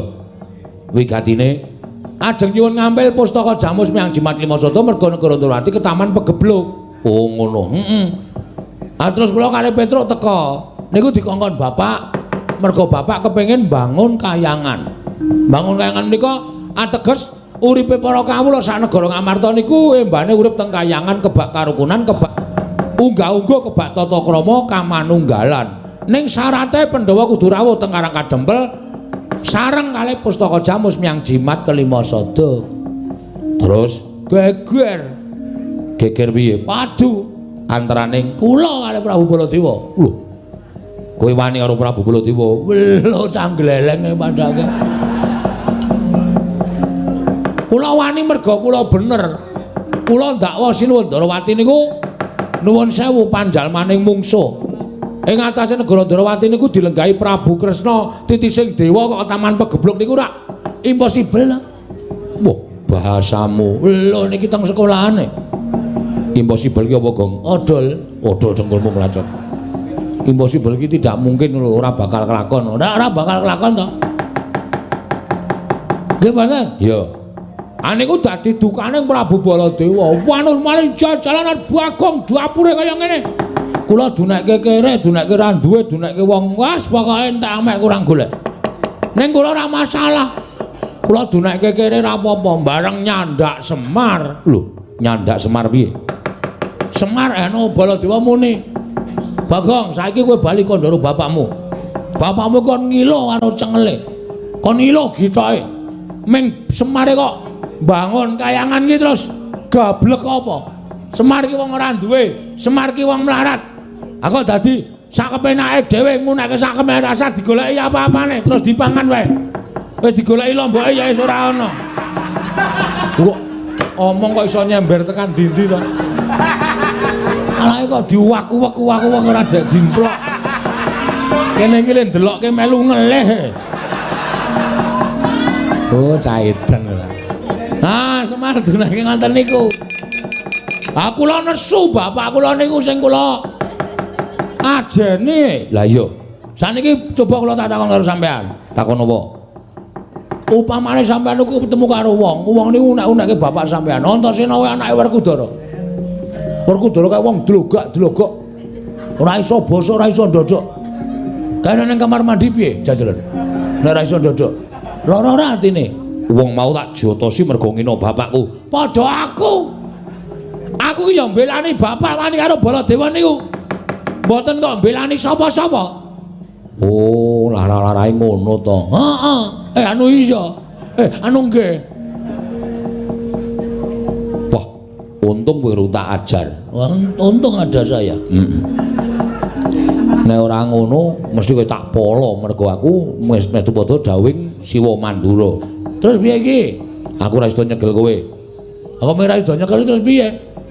Lah kae kakangmu ae Gatotkaca karo Antarja kae piye? Nek tekan kene aku diajar ya terus. Mesti modar. Piye kuwi? Nek pancen sampean niku benerke kula ya aja mung meneng wae, ning belani kula. Ngene bae. Tak bilani, ning aku belani salah siji. Salah siji piye? Engko nek Kakang Garwaca tekan kene arep nyekel karo kowe wanenono. Waduh, wani ya ilang ndase tenan. Bagong wani karo Garwaca potol ndasmu. Wah, terus diganti pucukan rek. Tenaming tingil-tingil. Ora aja kuwatir. Aku ngewangi karo kowe ning aku tak ngewangi Petro. Carane? Aku manjing ning awake Petro. Wah, mbok kula mawon. Moh. Ora sedeng awakmu. Sedeng mawon iki melar ya awake. Moh. Petruk wae. Ngono soalé kowe iki wonge gleleng ndak tok nggo ngopo-ngopo. Tur dasare kowe iki wonge clemer. Mun aku mlebu ning awakmu kowe pinter, kowe digdaya tok nggo nyopet ning pasar malah aku sing kewirangan. Alah. Saiki wis ora. Nambian saiki wis ora, saiki mung sok ngutil. Oh padha wae ora. Aku tak manggon ning awake Petruk. Mun nek Petruk Kakang Garwaca tekan kene, Petruk arep dicekel, kowe arep dicekel, pasrahke Petruk. Ben Petruk sing perang karo Kakang Garwaca. Walah, mbok kula tak gleleng sekali-sekali wis. Mlebu teng mriki, ngono bleng mantan kula dimong sampean mlebu teng awak kula, wah, kula gleleng. Moh, aku ndelok potonganmu ki ora seneng. Kowe soalé wong gleleng ku ndak tok nggo sing aneh-aneh. Pun Den, kowe mlebu iki. Kok tak gleleng yo. Walah, terus mbok yo. Aku ya terus. Lah, Ndarantasena karepe ning nggon aku kok. Kok kowe kok aku terus. Emoh ya ben ning kene kok ya. Wah, kowe iki kula mawon to, Emoh. Awak kula anget. Ya men awak. Penak teng awak kula. Emoh, aku tak ning awake Petruk. Truk nun ngampet ambekan. Petruk sing ngampet ambekan udu kowe. Walah, janu. Kowe banci ladan. Ora arep irane apa-apa aku ora manut. Pokoke aku arep mlebu ning awake Petruk. Ngampet ambekan terus nggih.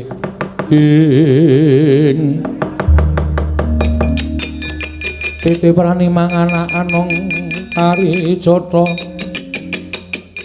Mbak lumembak lamun mambeng lero mbak ing samudra hang. Kok ya iso maslep ngono ya, Tru? Ah ya Ndarantasena iki ayampu kok, Tru. Nun. Wis kowe nek wis tak nggoni ngene iki kowe ngopo-ngopo iso kelakon. Tur kowe dadi satriya digdaya. Kowe dipateni ra iso mati, dilarani ora ngrasake lara. Wah, dem gleleng tenan iki ta. Terus kula iso napa mawon? Iso ambles bumi, iso mabur sakarepmu saka dayaku. Weh. Ding. Modaro. Ora iri to, Ora apa? Kudune iso kabeh ya iso kabeh.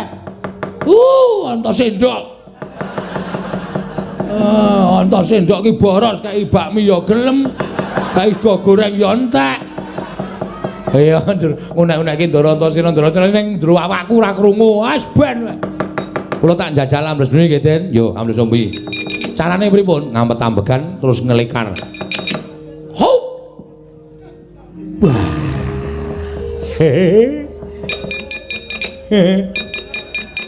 Halo.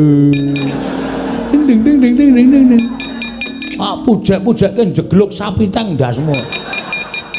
Ora elek ta pujan-pujan ya men. Jedul.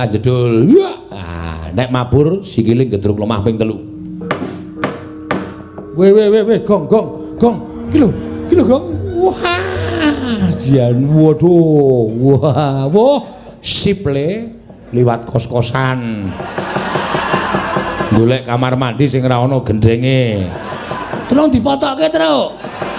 Fotoke dengkulmu ora. Oh, medun. Iya.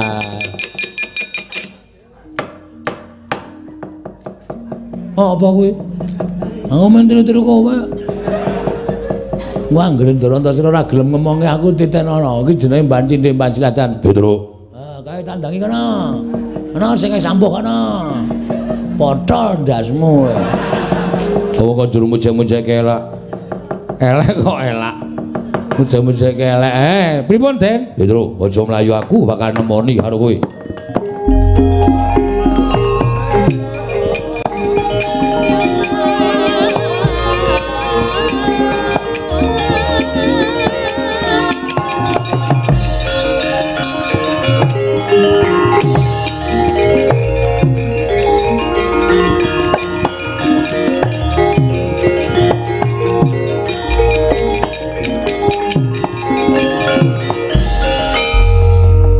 Kota tian Gatotkaca tinon mapak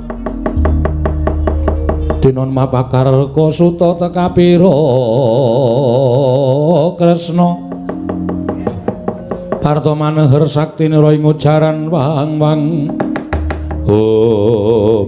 Ndara Gatotkaca ya kok rawuhipun kok sajake sumengka tur nawung duka Petruk ya takoni kowe jujur nggih kowe wani karo Sewa Mandura ya.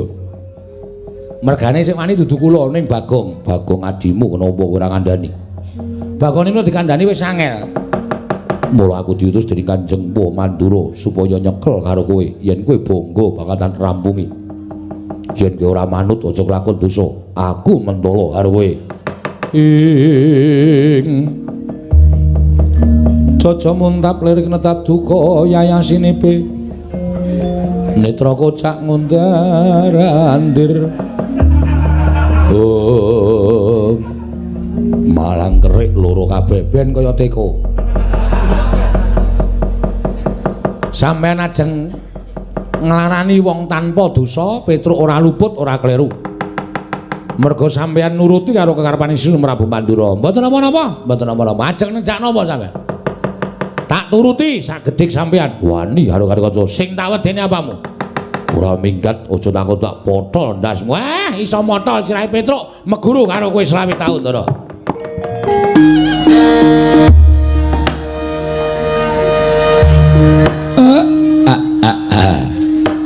blegegekugek sadulita mel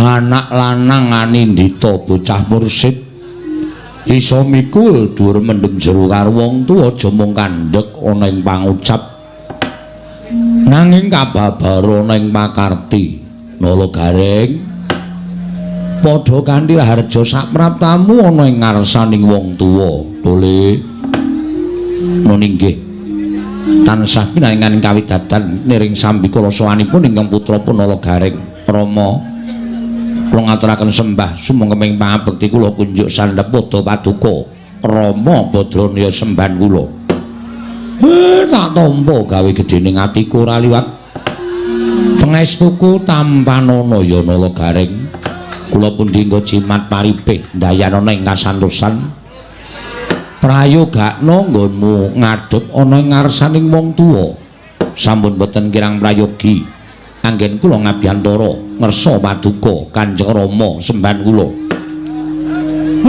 Petruk kowe padha harja Petruk tansah pinaning kawidadan sowan kula Pak kepareng kula ngaturaken sembah sumengkeming pangabekti kula kunjuk iya tak tampa gawe gedhening atiku ora liwat pangestu ning wong tuwa tampanana ya Petruk kula pundi nggo jimat paripih dayanana ing kasantosan paring mestipun bapak mewahana kabagyaning gesang kula iya prayogakna nggonmu ngadhep ngarsaning wong tuwa sampun boten kirang prayogi Pak anak ragil bocah bagus dhewe Bagong kowe padha slamet sowan ngersaning bapak tole anakku Bagong tansah pinanganing kawidadan niring sambikala kepareng kula ngaturaken sembah sumengkeming pangabekti kula kunjuk nggih Bapak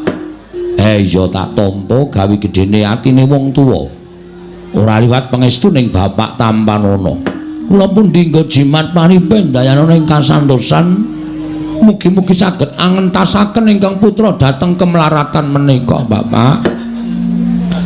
Ya Dole, prayogakno nggonmu ngadhep ngarsaning Bapak. Sampun mboten kirang prayogi anggen kula ngabiyantara ngersanipun Bapak Semar. No Gareng Petruk lan kowe Bagong mesti wae kaget. Atimu teka dina iki kowe tak timbali sowan ana ing Karang Kadempel. Ndatosaken kejut raos sing manah kula nalika kula tampi Kintaka Wara. Kintaka menika layang, Wara menika pengumuman. Bilih Bapak nimbali dhateng sowanipun ingkang putra Punala Gareng. Sareng kula teliti wonten ing Kintaka menika kala wau tabuh 9 dalu. Monggo adat saben Panakawan menika anggenipun medal menika tabuh setengah kalih. Ewadene dinten sak mangke sonten-sonten Bapak sampun nimbali ingkang putra ndatosaken kejut raos sing manahipun ingkang putra Punala Gareng.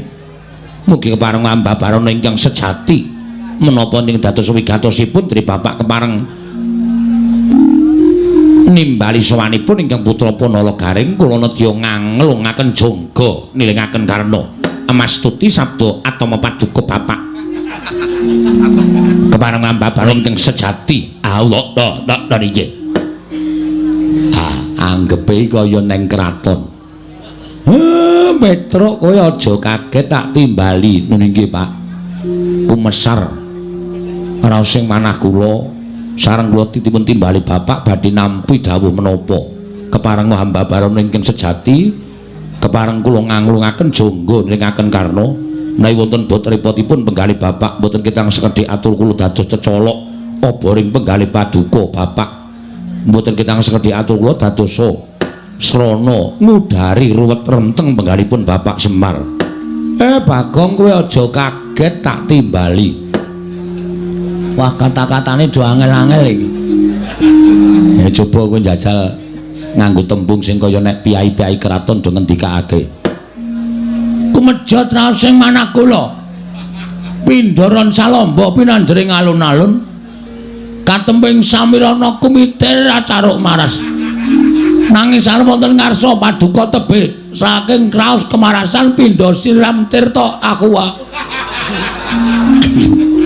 Tirta Wayu Sepindu.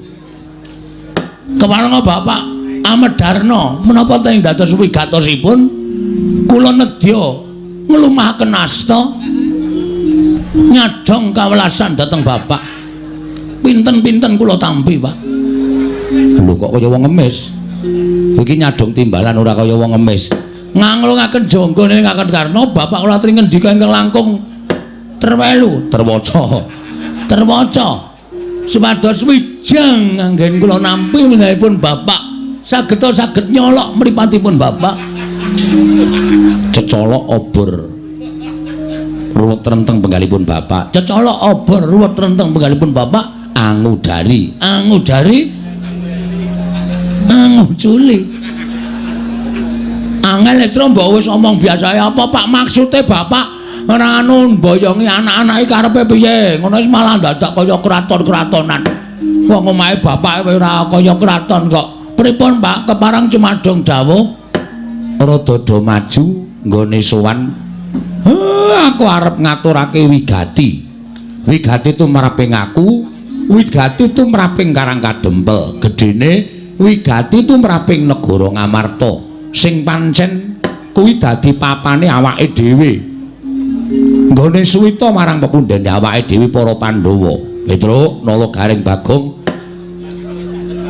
apa sing bakal ndak kandhakake iki nek tanpa pambiyantumu kabeh ora bakal bisa kaleksanan kabeh ora bakal bisa lumaku Dole Hendra ingkang Puspitorum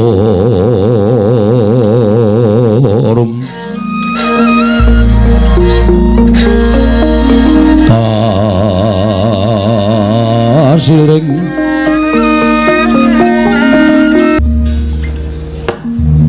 Nala Gareng Petruk apa dene kowe Bagong ana ing kene aku mung karep ngelingke karo kowe kabeh. Jejere Semar urip ning Karang Kadempel kuwi sayekti ke bawah keperintah negara Ngamarta. Monggo kowe ngerti. Arep nggonmu ngerti kuwi saka gethok tularing para tangga Teparo, gethok tularing para warga padukuhan sing padha ngandhakake nek Semar kuwi janjane ora kok menungso, ning aku kuwi dewa. Perkara kuwi mbok percaya ya ora apa-apa, ora ya ora piye-piye. Merga saka rumangsaku aku kuwi pancen dudu rumangsa wujuding dewa, nanging aku kuwi mung wong menungsa lumrah.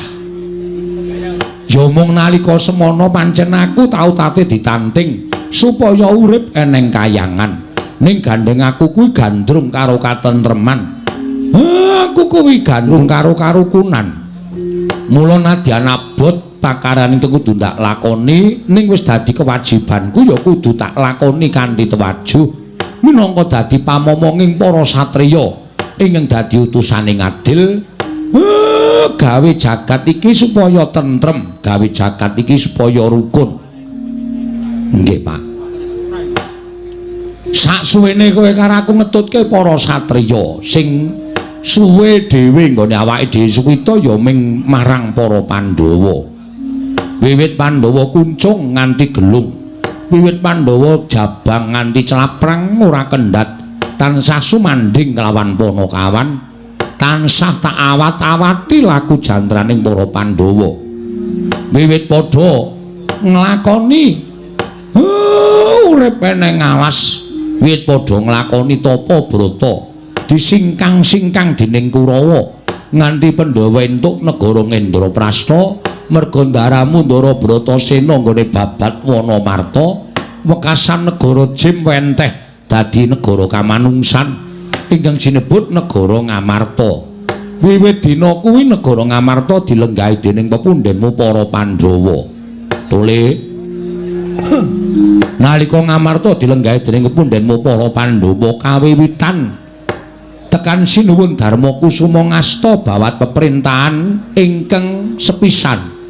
Negara Ngamarta undak-undakane ora kaya ingkang padha dingerteni.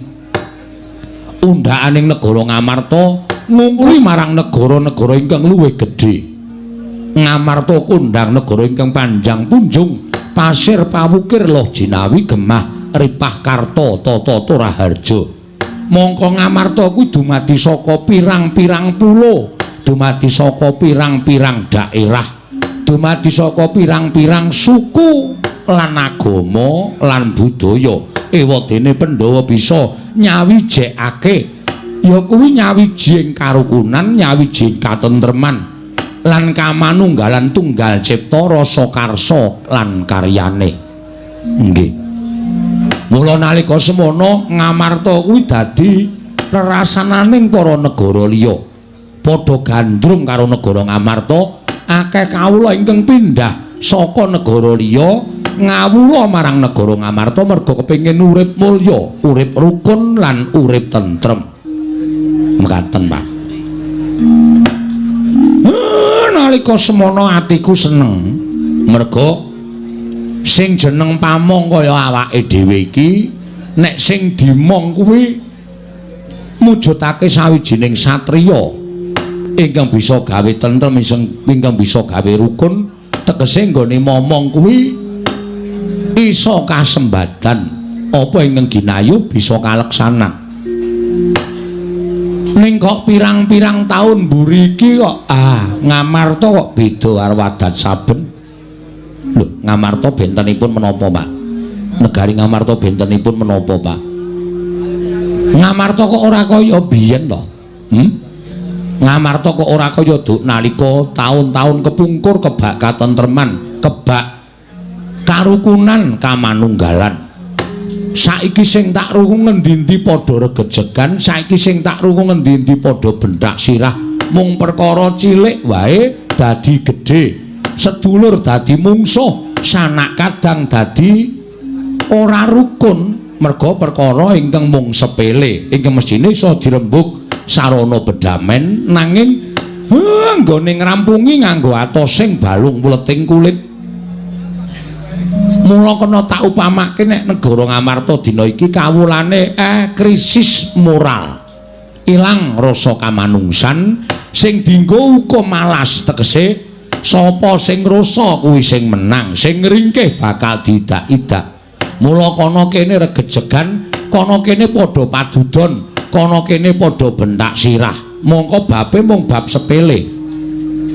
Mung perkara wong sing ora ngerti kenthang ki muling lelakon, wong sing ora weruh pojok bareting kahanan. Disuarani sing ora nyata wekasan ambabi uta, numbuk bentus ngudel bingung gawe geger ing sak nggon-nggon. Ngamarta iki nek saya suwe tak nengke wae kok. Sangertiku Ngamarta kok kaya ming sak siliring bawang, sak umuring jagung, sak uruping damar. Ngamarta ora suwe meneh mesti bakal remuk bubuk dadi rempon. Lah nek negara Ngamarta kuwi rubuh, pendhawane ora ana, terus sing dadi utusane ngadil mangrurah satru murka, sing tukule kaya suket ning jagat iki sapa sing arep tanggung jawab? Nggih. Lah mula kaprihatinanku sing kaya ngene iki mau, niatku pancen aku kepengin dandan-dandan negara Ngamarta. Dandan-dandan negara Ngamarta kersanipun Bapak. Aku pengen bangun kayangan ning negara Ngamarta. Sik Pak, sabar. Bapak kok pengen bangun kayangan niku nuwun sewu. Kula nuwun pamunten lho. Bapak niku ora nuwun sewu, ora ngilu karo kahanane Bapak piyambak. Gesangipun Bapak kali kula niku ngibarate wong ora duwe ming batur ming Panakawan. Kok arep bangun kayangan niku terus ragate saking pundi? Nuwun sewu lho, Pak. Nek ngendika menika dipenggale, mengko ndak malah ngrepotke karo anak-anak. Ora urung Bapak mung duwe gegayuhan sing kon budidaya golek srana anak-anake. Lah anak-anake niki sing repot, sing mesti mumet mergo kudu nuruti karepane Bapak. Nek omonge dipikir mar. Bapak Romar. Ngene Pak, kowe iki arep bangun kayane nganggo pikiran ora sak penake dhewe. Kowe duwe gegayuhan, engko sing bingung anak-anak. Putra lamun kawekasan yeka wis anggeni maya, wis anggeni maya Wisnu Pradenta.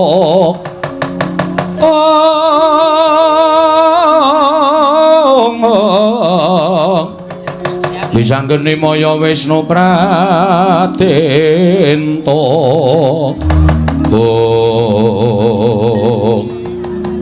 Petroi. Ngapa kowe ngadangi lekku mlaku truk? Gong, kowe tak takoni kowe jujur. Jarine bojomu tak takokke nek kowe lunga saka ngomah. Heeh. Kowe pamit karo bojomu arep meguru karo Begawan Durna, ya ta? Heeh. Tegong. Piye? Akeh guru, akeh pendhita sing apik, sing ampuh. Ning kena ngapa kowe kok milih Begawan Durna? Pendhita Durna kae ngelmune ngawu gawar ngawur. Nek nganti kowe engko entuk ngelmu sing nyengsarake karo uripmu, sing kapitunan ora mung kowe. Ning aku gareng karo Bapak Semar melu ngrasake. Mula janjane aku diutus karo Bapak supaya nyusul karo kowe kon bali ning Karakadempel. Aja meguru karo Begawan Durna. Truk, apa? Aku ndek niat bangun desa. Monggo sawise aku sowan ning Sukalima, Begawan Durna ngendika karo aku bisane kelakon nggonku bangun desa. Yen aku kudu golek kayu Kastubamulya ning Gunung Candrageni, Gong. Kayu Kastubamulya kuwi wis tau weruh rupane urung. Lho, urung. Lah kok tok goleki? Tur kowe manut karo ngendikane Begawan Durna. Kok arep munggah Gunung Candrageni? Pancen sing wis tak antepi, Truk. Jarene Penemban Durna nang kono engko ana kawah. Nek aku wani nyemplung kawah, aku entuk kayu Kastubamulya, Gong.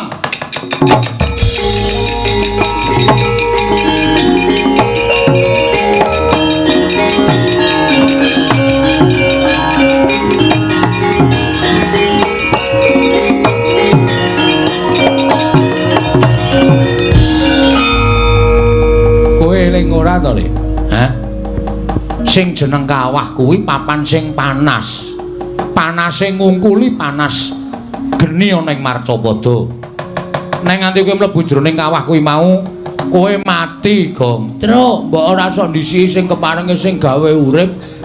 Mati urip iki ora saka cangkemmu. Mati urip iki saka kersaning sing gawe jagat. Kowe kelingan ra?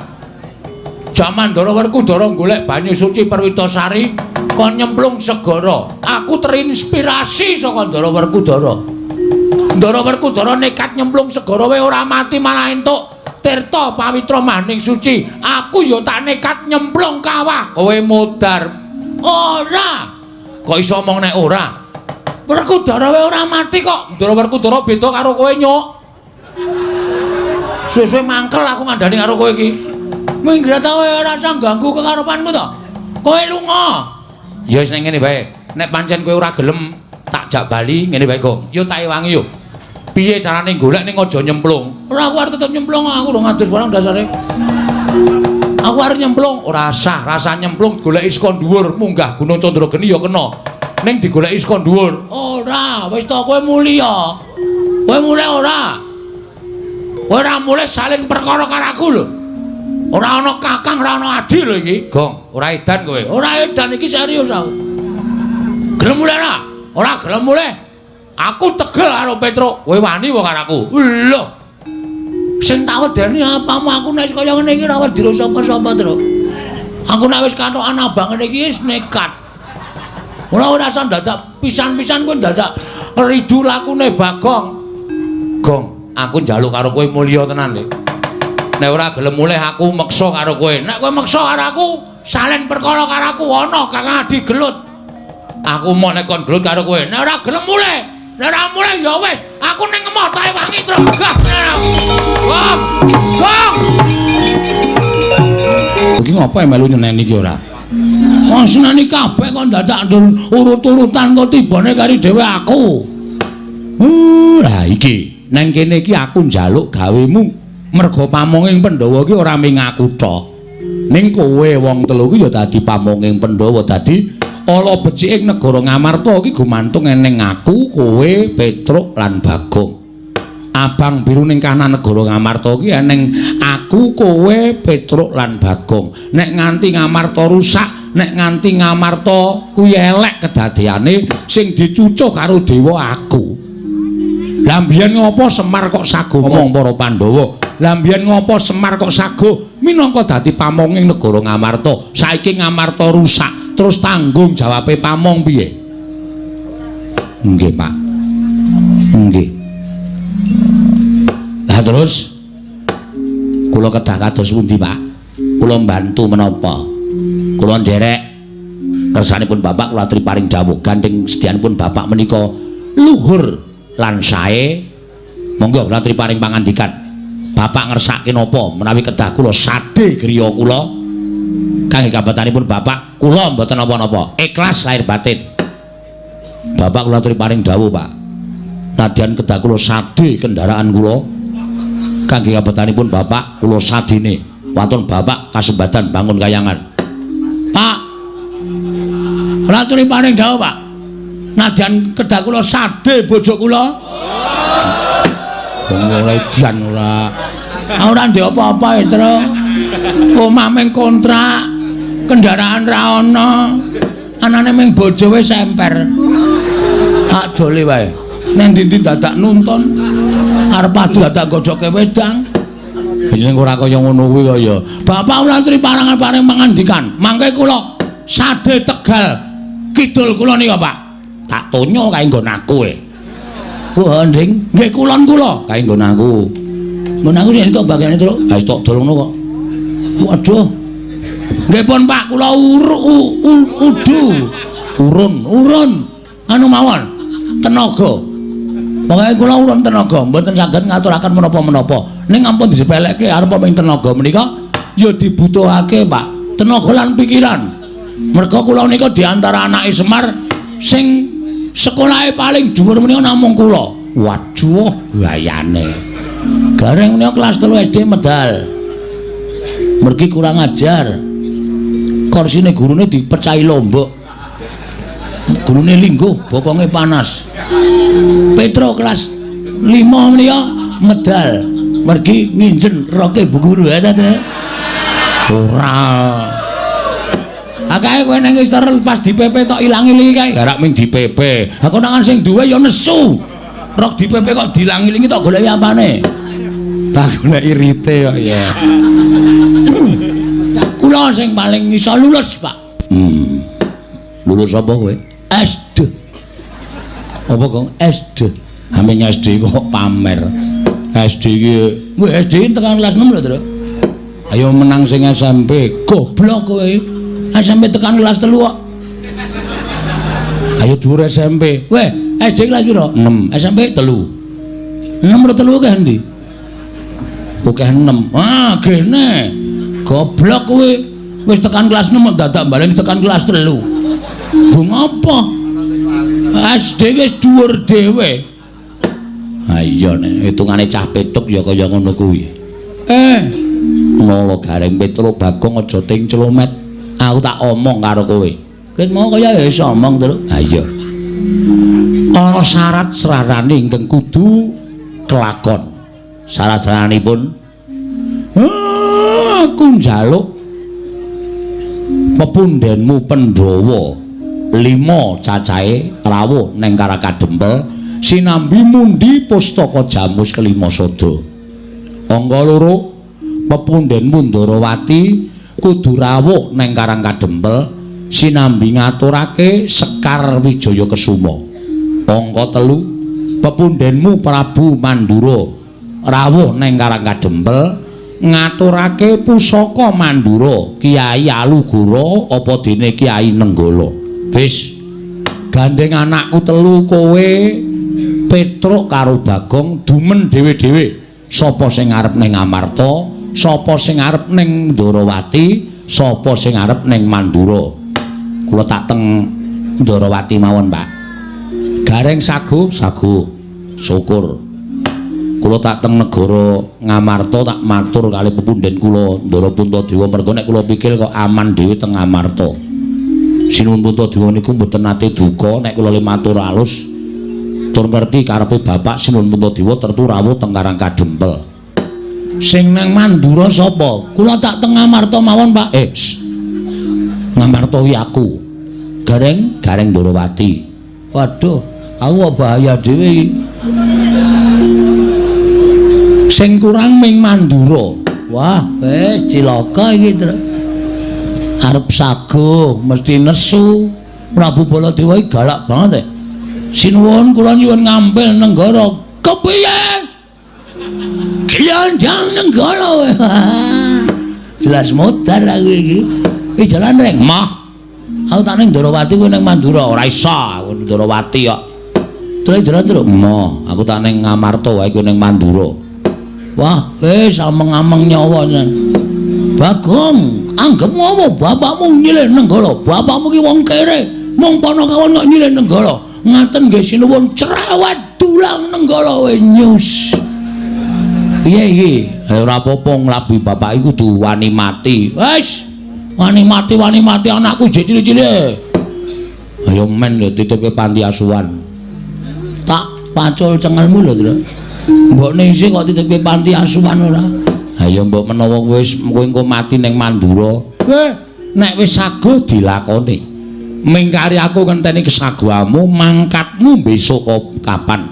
Saya cepet nggonmu budal, saya apik, saya kelakon penjangkane Semar. Nggone kepengin dandani negara Ngamarta sarana bangun kayangan ning negara Ngamarta. Ndara Gareng Petro, apa dene kowe Bagong?